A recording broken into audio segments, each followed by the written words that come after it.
María Evangelizadora Radio, un pedacito de cielo en tu hogar, te presenta al santo de hoy. 27 de diciembre. San Juan Evangelista, el discípulo amado. Juan significa Dios es misericordioso. Este apóstol tuvo la inmensa dicha de ser el discípulo más amado por Jesús y se ha hecho muy famoso por haber compuesto el cuarto evangelio. San Juan, el Evangelista, a quien se distingue como el discípulo amado de Jesús y a quien a menudo le llaman el divino, es decir, el teólogo, sobre todo entre los griegos y en Inglaterra. Era un judío de Galilea, hijo de Zebedeo y hermano de Santiago el Mayor, con quien desempeñaba el oficio de pescador. Junto con su hermano Santiago, se hallaba Juan remendando las redes a la orilla del lago de Galilea, cuando Jesús, que acababa de llamar a su servicio a Pedro y Andrés, los llamó también a ellos para que fuesen sus apóstoles. El propio Jesucristo les puso a Juan y a Santiago el sobrenombre de Boanerges, o sea, hijos del trueno. Lucas capítulo 9, versículo 54. Aunque no está aclarado si lo hizo como una recomendación o bien a causa de la violencia de su temperamento. Se dice que San Juan era el más joven de los 12 apóstoles y que sobrevivió a todos los demás. Es el único de los apóstoles que no murió martirizado. En el evangelio que escribió se refiere a sí mismo como el discípulo a quien Jesús amaba, y es evidente que era de lo más íntimo de Jesús. El Señor quiso que estuviese junto con Pedro y Santiago en el momento de su transfiguración, así como durante su agonía en el huerto de los olivos. En muchas otras ocasiones, Jesús demostró a Juan su predilección o su afecto especial. Por consiguiente, nada tiene de extraño desde el punto de vista humano que la esposa de Zebedeo pidiese al Señor que sus dos hijos llegasen a sentarse junto con él, uno a la derecha y el otro a la izquierda, en su reino. Juan fue el elegido para acompañar a Pedro a la ciudad a fin de preparar la cena de la última Pascua, y en el curso de aquella última cena, Juan reclinó su cabeza sobre el pecho de Jesús, y fue a Juan a quien el maestro indicó, no obstante que Pedro formuló la pregunta, el nombre del discípulo que habría de traicionarle. Es creencia general la de que era Juan aquel otro discípulo, que entró con Jesús ante el tribunal de Caifás, mientras Pedro se quedaba afuera. Juan fue el único de los apóstoles que estuvo al pie de la cruz con la Virgen María y las otras mujeres piadosas, y fue él quien recibió el sublime encargo de tomar bajo su cuidado a la Madre del Redentor. Mujer, he ahí a tu hijo, murmuró Jesús a su madre desde la cruz. He ahí a tu madre, le dijo a Juan. Y desde aquel momento el discípulo la tomó como suya.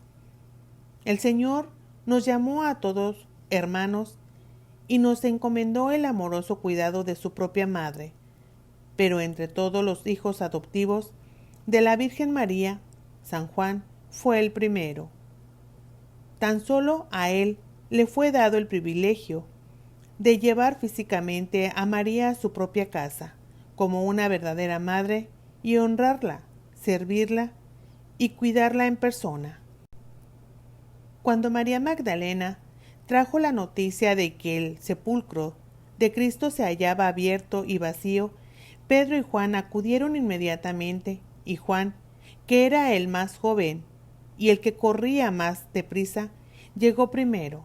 Sin embargo, esperó a que llegase San Pedro, y los dos juntos se acercaron al sepulcro, y los dos vieron y creyeron que Jesús había resucitado. A los pocos días, Jesús se les apareció por tercera vez a orillas del lago de Galilea, y vino a su encuentro caminando por la playa. Fue entonces cuando interrogó a San Pedro sobre la sinceridad de su amor, le puso al frente de su iglesia y le vaticinó su martirio. San Pedro, al caer en la cuenta de que San Juan se hallaba tras de él, preguntó a su maestro sobre el futuro de su compañero. Señor, ¿y este qué? Juan capítulo 21, versículo 21. Jesús le respondió: Si quiero que se quede hasta que yo venga, ¿qué te importa? Tú sígueme. Debido a aquella respuesta, no es sorprendente de que entre los hermanos corriese el rumor de que Juan no iba a morir, un rumor que el mismo Juan se encargó de desmentir al indicar que el Señor nunca dijo no morirá. Después de la ascensión de Jesucristo, volvemos a encontrarnos con Pedro y Juan, que subían juntos al templo y antes de entrar curaron milagrosamente a un tullido. Los dos fueron hechos prisioneros, pero se les dejó en libertad con la orden de que se abstuviesen de predicar en el nombre de Cristo. A lo que Pedro y Juan respondieron: Juzgad si es justo delante de Dios, obedeceros a vosotros más que a Dios. No podemos nosotros dejar de hablar de lo que hemos visto y oído. Hechos capítulo 4 versículo 19 al 20. Después, los apóstoles fueron enviados a confirmar a los fieles que el diácono Felipe había convertido en Samaria. Cuando San Pedro fue a Jerusalén, tras su conversión se dirigió a aquellos que parecían ser los pilares de la iglesia, es decir, a Santiago, Pedro y Juan, quienes confirmaron su misión entre los gentiles, y fue por entonces cuando San Juan asistió al primer concilio de los apóstoles en Jerusalén. Tal vez, concluido San Juan partió de Palestina para viajar al Asia Menor. San Ireneo, padre de la Iglesia, quien fue discípulo de San Policarpo, quien a su vez fue discípulo de San Juan, es una segura fuente de información sobre el apóstol. San Ireneo afirma que éste se estableció en Éfeso, después del martirio de San Pedro y San Pablo, pero es imposible determinar la época precisa. De acuerdo con la tradición, durante el reinado de Domiciano, San Juan fue llevado a Roma, donde quedó milagrosamente frustrado un intento para quitarle la vida. La misma tradición afirma que posteriormente fue desterrado a la isla de Patmos, donde recibió las revelaciones celestiales que escribió en su libro del Apocalipsis. Después de la muerte de Domiciano, en el año 96, San Juan pudo regresar a Éfeso y es creencia general que fue entonces cuando escribió su Evangelio. Él mismo nos revela el objetivo que tenía presente al escribirlo. Todas estas cosas las escribió para que podáis creer que Jesús es el Cristo, el Hijo de Dios, y para que, al creer, tengáis la vida en su nombre. Su Evangelio tiene un carácter enteramente distinto al de los otros tres, y es una obra teológica tan sublime que, como dice Teodoreto, está más allá del entendimiento humano el llegar a profundizarlo y comprenderlo enteramente. La elevación de su espíritu y de su estilo y lenguaje está debidamente representada por el águila, que es el símbolo de San Juan el Evangelista. También escribió el apóstol 3 epístolas. A la primera se le llama católica, ya que está dirigida a todos los otros cristianos, particularmente a los que él convirtió, a quienes insta a la pureza y santidad de vida y a la precaución contra las artimañas de los seductores. Las otras dos son breves y están dirigidas a determinadas personas, una probablemente a la iglesia local y la otra a un tal Gallo, un comedido instructor de cristianos. A lo largo de todos sus escritos impera el mismo inimitable espíritu de caridad. no es este el lugar para hacer referencia a las objeciones que se han hecho a la afirmación de que San Juan sea el autor del cuarto evangelio. Los más antiguos escritores hablan de la decidida oposición de San Juan a las herejías de los ebionitas y a los seguidores del gnóstico Cerinto. En cierta ocasión, según San Ireneo, cuando Juan iba a los baños públicos, se enteró de que Cerinto estaba en ellos y entonces se devolvió y comentó con algunos amigos que le acompañaban: «Vámonos, hermanos, y a toda prisa, no sea que los baños en donde está Cerinto, el enemigo de la verdad, caiga sobre su cabeza y nos aplaste». Dice San Ireneo que fue informado de este incidente por el propio San Policarpo, el discípulo personal de San Juan. Por su parte, Clemente de Alejandría relata que en cierta ciudad cuyo nombre omite, San Juan vio a un joven opuesto en la congregación, y con el íntimo sentimiento de que mucho de bueno podría sacarle de él, lo llevó a presentar al obispo a quien él mismo había consagrado. En presencia de Cristo y ante esta congregación, recomiendo a este joven a tus cuidados. De acuerdo con las recomendaciones de San Juan, el joven se hospedó en la casa del obispo, quien le dio instrucciones, le mantuvo dentro de la disciplina y a la larga lo bautizó y lo confirmó. Pero desde entonces las atenciones del obispo se enfriaron. El neófito frecuentó las malas compañías y acabó por convertirse en un asaltante de caminos. Transcurridos algún tiempo, y San Juan volvió a aquella ciudad y pidió al obispo: «Devuélveme ahora el cargo que Jesucristo y yo encomendamos en tus cuidados en presencia de tu iglesia». El obispo se sorprendió creyendo que se trataba de algún dinero que se le había confiado, pero San Juan explicó que se refería al joven que le había presentado, y entonces el obispo exclamó: «Pobre joven, ha muerto». «¿De qué murió?», preguntó San Juan. «Ha muerto para Dios, puesto que es un ladrón», fue la respuesta. Al oír estas palabras, el anciano apóstol pidió un caballo y un guía para dirigirse hacia las montañas donde los asaltantes de caminos tenían su guarida. Tan pronto como se adentró por los tortuosos senderos de los montes, los ladrones lo rodearon y lo apresaron. «Para esto he venido», gritó San Juan. «Llevadme con vosotros». Al llegar a la guarida, el joven renegado reconoció al prisionero y trató de huir, lleno de vergüenza, pero Juan le gritó para detenerle: «Muchacho, ¿por qué huyes de mí? ¿Tu padre, un viejo y sin armas? Siempre hay tiempo para el arrepentimiento. Yo responderé por ti ante mi Señor Jesucristo y estoy dispuesto a dar la vida por tu salvación. Es Cristo quien me envía».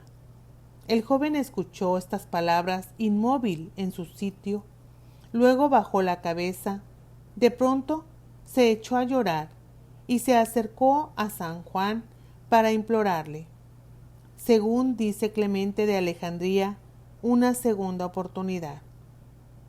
Por su parte, el apóstol no quiso abandonar la guarida de los ladrones hasta que el pecador quedó reconciliado con la iglesia. Aquella caridad que inflamaba su alma deseaba infundir en los otros de una manera constante y afectuosa. Dice San Jerónimo en sus escritos que, cuando San Juan era ya muy anciano y estaba tan debilitado que no podía predicar al pueblo, se hacía llevar en una silla a las asambleas de los fieles de Éfeso, y siempre les decía estas mismas palabras: «Hijitos míos, amaos entre vosotros». Alguna vez le preguntaron por qué repetía siempre la frase respondió San Juan, porque ese es el mandamiento del Señor, y si lo cumplís, ya habréis hecho bastante. San Juan murió pacíficamente en Efeso hacia el 3er año del reinado de Trajano, es decir, hacia el año 100, la era cristiana, cuando tenía la edad de 94 años, de acuerdo con San Epifanio. Según los datos que nos proporciona San Gregorio de Niza, el breviario sirio de principios del siglo V y el calendario del Cartago, la práctica de celebrar la fiesta de San Juan el Evangelista inmediatamente después de la de San Esteban es antiquísima. La asunción de San Juan el Evangelista en Efeso y la ordenación al episcopado de San Santiago, el hermano de nuestro Señor, y el primer judío que fue ordenado obispo de Jerusalén por los apóstoles y que obtuvo la corona del martirio en el tiempo de la Pascua. Era de esperarse que en una nota, como la anterior, se mencionaron juntos a Juan y a Santiago, los hijos de Zebedeo. Sin embargo, es evidente que el Santiago a quien se hace referencia es el otro, el hijo de Alfeo. La frase ascensión de San Juan resulta interesante puesto que se refiere claramente a la última parte de las apócrifas actas de San Juan.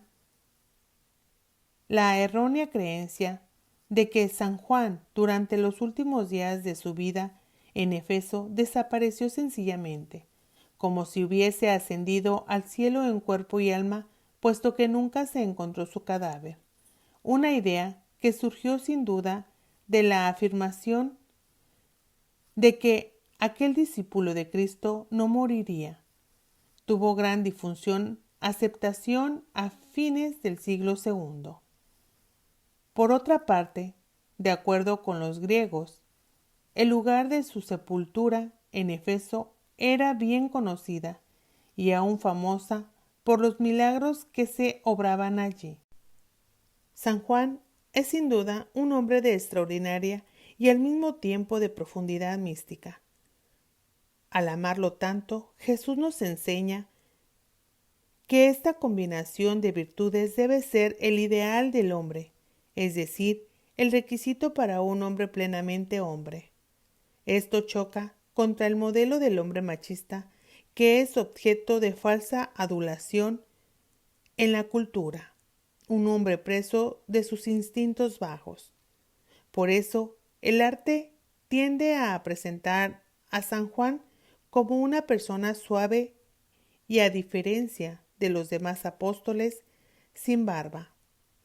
Es necesario recuperar a San Juan como modelo, el hombre capaz de recostar su cabeza sobre el corazón de Jesús, y precisamente por eso ser valiente para estar al pie de la cruz como ningún otro. Por algo Jesús le llamaba Hijo del Trueno, quizás antes para el mal, pero una vez transformado en Cristo, para mayor gloria de Dios.